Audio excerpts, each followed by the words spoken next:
Magavanen, elf lords and ladies, my name is Mornithel, and today we're going to be starting a brand new series on the game Hiveswap Act 1.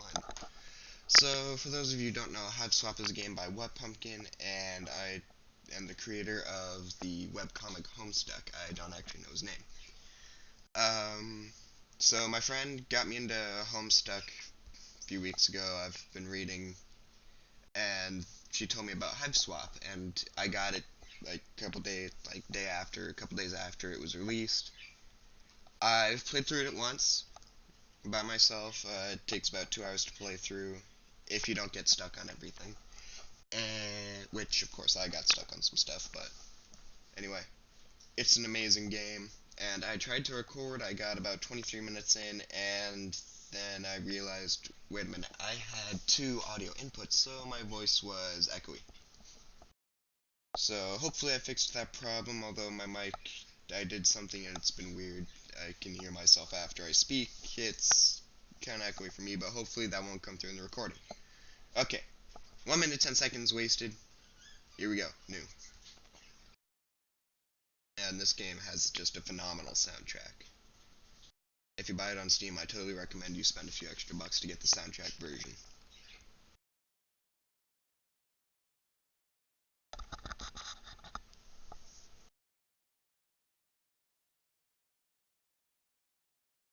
Ouch.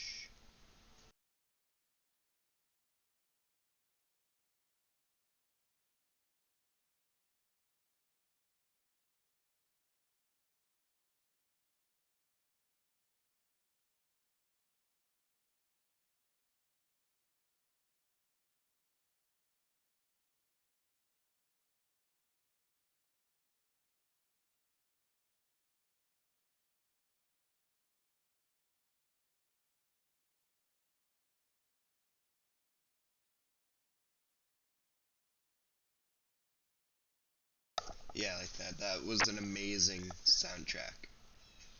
And I got this game a couple weeks ago. About a week ago, I figured out, wait a minute, I can go to the files and soundtrack, because I looked it up.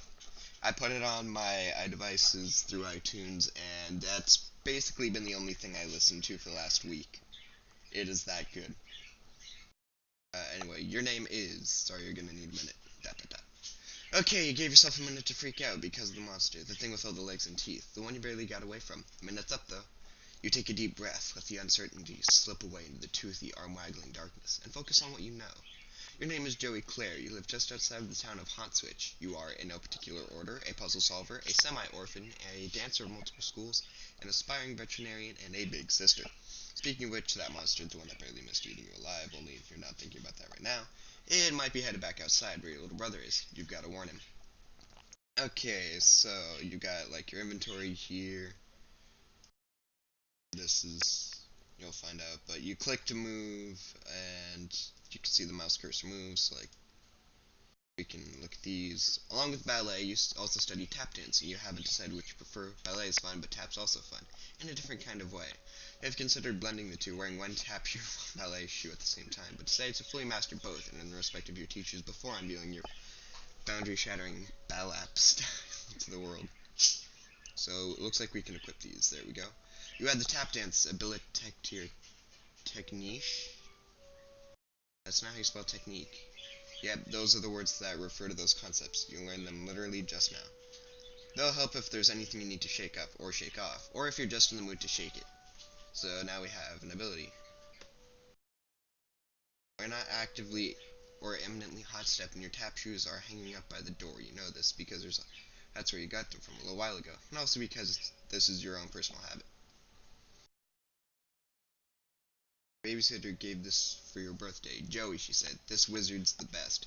He lives in his little wizardy orb, just swimming in spells and glitter. He'll protect you. Look, he's doing it right now. Babysitter loves wizards, obviously. She's pretty great. So, you're all out of the baking stuff. You're not too busted up about it, though. You're pretty tough. That looks like a remote, but it's a walkie-talkie. There we go. Uh-oh. Yep, no batteries. Remember cannibalizing the walkie-talkie when something else needed them, but you can't recall exactly what that something else was. So I'm not going to click on everything because then we'd be here for like 3 or 4 hours. I have to work today, so I'm not. This is just gonna be like a 20-minute episode. So we can look out the window. There are some beautiful views in this game. I mean, just look at that. Just watch that all day. The sun has set, making for a glorious autumn evening. As such, autumnal evening glory radiates from the heavens, kissing the clouds on its way down to earth. Stupid clouds, all untouchable and ephemeral and stuff.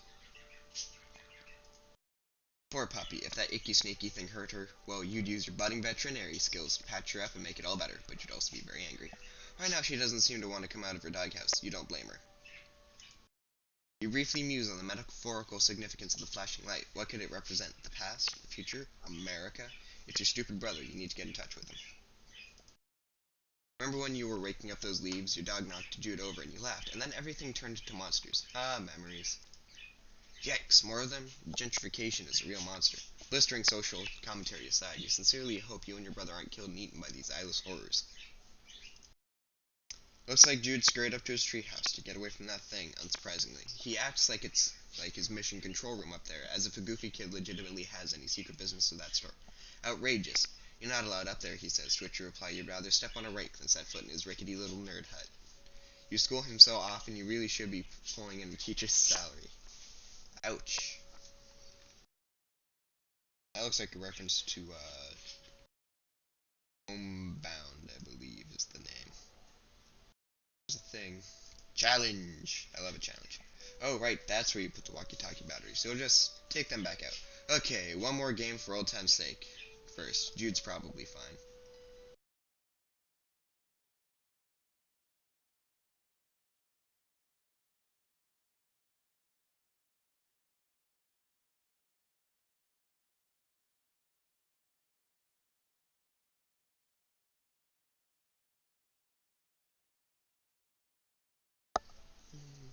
Oh, looks like the green button isn't working. Well, nostalgia satisfied. Might as well scavenge the batteries. Okay, so now we're going to combine the batteries with the walkie-talkie. Success! The walkie-talkie works like a charm now. A charm with battery power. You feel pretty pleased with yourself. It would seem like you just solved the first puzzle of many on what is sure to be a sweeping adventure full of mysterious brainbusters. Then again, putting batteries in a thing isn't technically solving a puzzle, you suppose. It is just overcoming a minor inconvenience that you created yourself, using mundane, widely available modern technology. You don't care, though. You're counting it. So, I'm obviously gonna play the game correctly because I know where everything is. I am going to click on some stuff that's interesting, like here we have the story keeps happening poster. That's obviously a never-ending story reference. But I'm going to play the game. I'm not going to act like, oh, I don't know where anything is, because I do, and honestly, I'm a really bad actor, so it wouldn't even be convincing. So, I seriously recommend you play this game for yourself, though. Jude, you there? Are you alright? Yes. Been covertly signaling status and requesting yours. Over. Oh, you mean the lantern? I don't know Morse code. Would never use such easily decipherable code. Over. Enemy agents everywhere. Over. Wait, on over. Still unconfirmed via your condition following enemy serpent encounter. Over. Please report byte status. How many and how gross. Over. I'm not great. A giant snake monster chased me right to my door and I barely escaped. Your safety important. Over. Was worried. Over. That reminds me, after I shut the door on it, I think I heard it clumping off back down the stairs. I don't think you should leave your treehouse anytime soon. It might be headed back your way. No plans of leaving current location. Yard crawling with Cryptid Vanguard. Over. Cryptid Vanguard? Missing big picture, Joey. Over. Okay, maybe a little less obtuse then.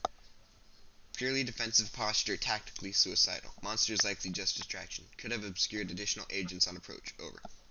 Do you mean like more monsters, or can't discuss on unsecured channel? Can't be certain who's listening. But evidence points to Antares class conspiracy cascade. Over. Did you forget our discussion on conspiracy graduation nomenclature? Over. Literally as it was happening. Yes. Is Antares bad? Really bad. In the heart of the scorpion, Joey. Over. Okay, sounds like a good reason not to leave my room and get killed by monsters. Trust crucial on the battlefield, Joey. Hoping presence of monsters has tipped equation away from typical skepticism. Over. I trust you. Okay, that's fair. Okay, what do I need to know? Your current position not secure. Large yard facing windows. Location compromised to enemy. Situation rapidly deteriorating. Must have gone to attic, Joey. Over. The attic? Yes, the attic. Strong door. Well stocked with tactical material. Take left out of bedroom, go upstairs. Highest room in house. Over. I know what the attic is, Jude. It was just a weird suggestion. What else is new? More inscrutable rambling from my treehouse lunatic brother? Don't understand. You sound confused. Trying to help. Over. Look, just shut up, okay? I'll sneak up there, lock the door, and you can call the cops? Negative. Must assume local law enforcement compromised. Oh, right. 911 blocked our number after all your prank calls. Drills, not pranks. Xenomorph incursion preparedness drills. Look. Failed miserably by Fat Cat Xenomorph collaborators of Hunt Switch PD. Jude, on our own, as a house, as a species. Over. Jude, I'm going up to the stupid attic, okay? I'm sorry for being mean. Do you have your weapon? Over. Why would I need it? I thought the plan was for me to sneak into the attic. Serpents swarming everywhere. Over. You want me to fight them? With a flashlight? Don't blame me for being nervous with high concentration of serpent presence. Must be brave. Your brother believes in you and knows you can beat the serpents. Over. Stop saying serpents. Do you recall where a weapon is? Over. Yeah, it's in the closet. Understood. All set then. Over. No, I'm me in the hall closet. Crap. Over. Yeah, well, I guess I'll have to take your word about all this. You are sure about all this, right? Absolutely, extremely certain. Over. Over and out, squirt. Okay. So, now we're gonna go leave the room. You don't want to leave without writing, "What could be your last words ever?" in your diary. Exciting stuff happens to you once in a green moon. Or was it blue? You're too excited to think about moon colors right now. And no, you're definitely not just stalling for excuses to avoid going out and facing that beast. So, we need to write in the diary.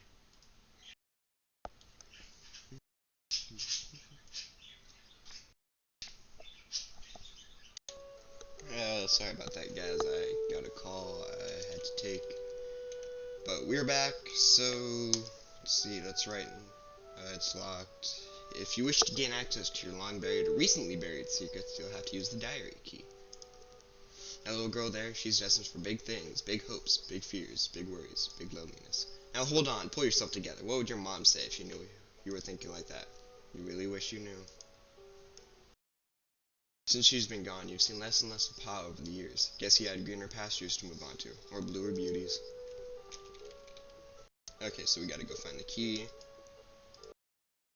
So the key is over here. You reach inside the expectant plush canine and puppy surprises having puppies. Oh, there's creepy little puppies. She actually came with 5 puppies, but she gave 2 away to make room for other stuff. You don't know anybody else who got 5. Some kid from school got 4 in hers, and she wouldn't shut up about it for a week. You're not one to brag, but yeah, you walked with a little spring in your step for a while after birthing that quintet of pups. Maybe you 5 puppy people are just cut from a different cloth. You collect the diary key from its plush hiding room. While you're at it, you think you should keep this beautiful heirloom of your mom's close. Just a feeling. A deep, inexplicable, impossible to ignore feeling. So now we're gonna go put the key in the diary and write. You unlock and open your diary. Nice, juicy secrets. Here you come. Except they're just your boring secrets, so you don't care. Maybe something from your past will shed light on today's terror mysteries. Some little detail mentioned offhand and forgotten. The key kicking off a causal cascade of connections that terminates in a catastrophe of snake monsters. April 13th, 1994. Dear Diary, nothing much happened today. I tried to make some new friends at school to maybe expand our social circle beyond just me and Jude's friends all the time. Wait, is it weird that to call my brother's friends my social circle? Ah well, you know what I mean, Diary. I don't have any friends that I can really call mine, so I'm trying to branch out. I guess it's better than calling them my web ring. The kids at school are jerks though, and they call me a poser when I try to talk to them about games I like and stuff. Between you and me, I think a bunch of the kids at school might be evil. Geez, now I'm sounding all paranoid like my brother. They're just up to no good. I can feel it. Joey. June 12th, 1994. Dear Diary. Whew, first day of summer vacation. I can't wait to get a break from all those clowns at school. Sometimes I think what I really need is a vacation from humanity. Joey. October 25th, 1994. Dear Diary. I can't believe I haven't recorded an entry since the beginning of this last summer. Needless to say, I've been back to school for a while now. Next summer can't come soon enough. I came home to a drunk babysitter again today. Sure is some quality adult supervision we youngsters are getting around here. She means well enough, though. Haven't heard from Pa in weeks. Last we saw of him, he popped in the house to drop off more stupid mummies and globes or whatever, then skipped off to go on more adventures. What a bozo. Also, how lame is it that he made us call him Pa instead of Dad while we were growing up? I miss Mom. Joey. If this is going to be the last entry in your diary, then by gum, you're going to make it scare the bejesus out of whoever finds it once your snake chow. November 11th, 1994. Dear Diary. Forgive my hasty and nervous scribbling. I'm kind of scared, but maybe also a bit excited. Anyway, can't talk much now. There's a sly and cunning monster on the prowl. Possibly hungry for kid meat, too. So I've got to... Okay, I don't have a darn clue what I have to do, but I'll fill you in later once I do it. Joey. Satisfied you've done your duty via posterity in the case the worst should happen, you relock your diary and hide the key again, safe and sound. If writing a diary about tactics, please share. Over. I'm hanging up now. Not a phone. Over. Click dial tone. Can see you through window. You are making sound with mouth. Over and out. And I think I'm going to go ahead and end this episode off here, guys. We haven't left the room, but next episode we are going to try and make it to the attic. So, thank you all for watching. Thank you all for watching this video. It was very dirty, now it's clean. Thank you. Anyway, thank you so very much for watching this video. I hope you'll tune in next time when we make a run for the attic and avoid multiple monsters. So, yeah. Will we make it to the attic? Find out next time on Hiveswap Act 1. See ya. Peace.